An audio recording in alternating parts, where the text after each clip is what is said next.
Tahukah kamu tentang bangsa Champa yang memiliki leluhur yang sama dengan orang Indonesia? Penasaran? Yuk ikutin ceritanya. Ribuan tahun yang lalu, sekitar tahun 1000 sampai dengan 500 sebelum Masehi, nenek moyang bangsa Indonesia berlayar dari Kalimantan, Sumatera, dan Taiwan menuju daratan Asia Tenggara yang sekarang menjadi wilayah negara Vietnam. Di sana mereka menetap di tepi sungai Mekong dan mendirikan sebuah kebudayaan besi yang disebut Sahuing. Kebudayaan ini hidup berdampingan dengan kebudayaan Dong San yang menjadi leluhur orang Vietnam.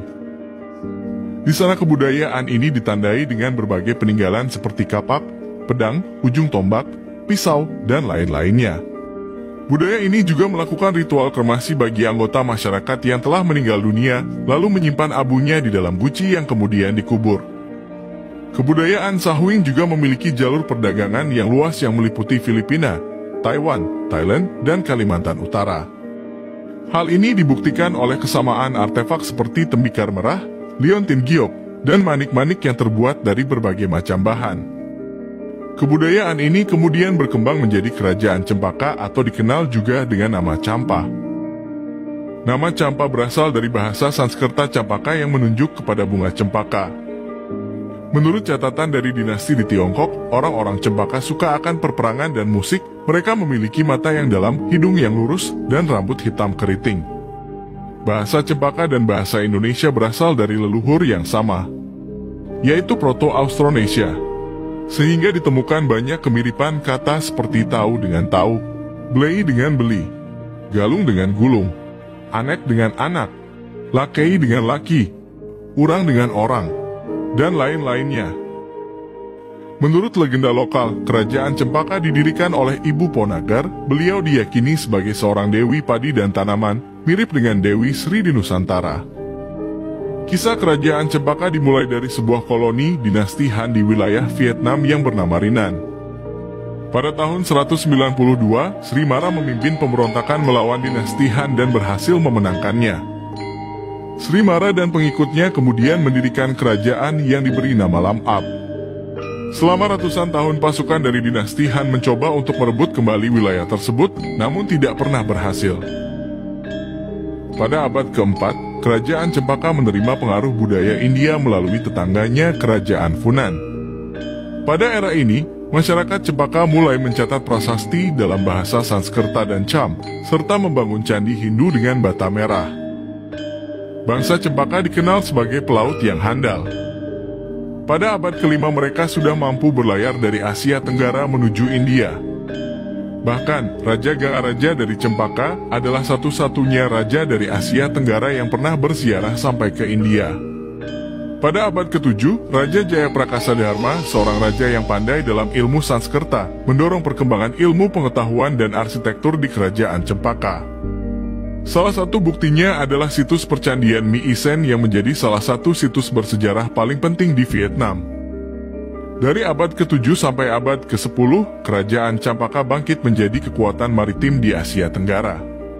Armada Cempaka menguasai jalur perdagangan antara India, Tiongkok, dan Kepulauan Nusantara. Penguasaan Cempaka atas jalur perdagangan ini tidak diterima oleh kerajaan tetangga yang juga memiliki armada kuat, yakni Sriwijaya. Dari tahun 767 sampai 787, kapal perang Sriwijaya, Jawa, dan Maluku melancarkan serangan ke kerajaan Cempaka. Sebagian besar wilayah pesisir Cempaka dikuasai oleh kerajaan Sriwijaya sampai tahun 799. Raja Indrawarman dari Cempaka kemudian melancarkan serangan besar untuk merebut kembali wilayah mereka. Pada tahun 875, kerajaan Cempaka mengadopsi agama Buddha dan mendirikan ibu kota baru di Indrapura.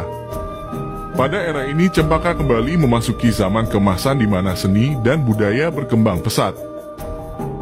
Pada tahun 945, kerajaan Khmer di bawah pimpinan Raja Rajendrawarman II menyerang daerah Kauthara dan menjarah Candi Ponagar serta mencuri patung Sang Dewi.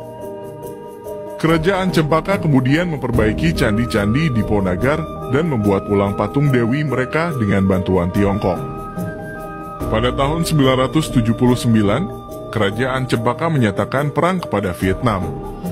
Raja Prameswararman mengirim armada untuk menyerang kota Hualu, namun naas, armada tersebut hancur dihantam badai besar. Pada tahun 982, kerajaan Vietnam membalas dendam dengan menyerang ibu kota Cempaka di Indrapura. Pasukan Vietnam menjarah Indrapura dan membunuh Raja Prameswararman. Orang-orang Cempaka kemudian kabur dari Indrapura dan memindahkan ibu kota mereka ke Vijaya. Perperangan Cempaka dan Vietnam tidak berakhir di Indrapura. Pada tahun 1044, Vietnam kembali menyerang Cempaka di mana mereka membunuh Raja Sadao, menjarah kota Vijaya, dan menculik sang ratu. Ratu Cempaka kemudian melemparkan dirinya ke lautan untuk menjaga harga dirinya. Pada tahun 1074, Raja Hariwarman keempat naik tahta. Beliau memperbaiki kota-kota yang hancur, berdamai dengan Vietnam, dan membawa perdamaian bagi kerajaan Cempaka. Namun, perdamaian ini tidak akan bertahan lama. Sebab di perbatasan yang lain, sebuah kerajaan besar sedang dibangun, lengkap dengan ambisinya untuk menguasai Asia Tenggara. Tahukah kamu bahwa banyak penduduk Aceh merupakan keturunan orang Cempaka?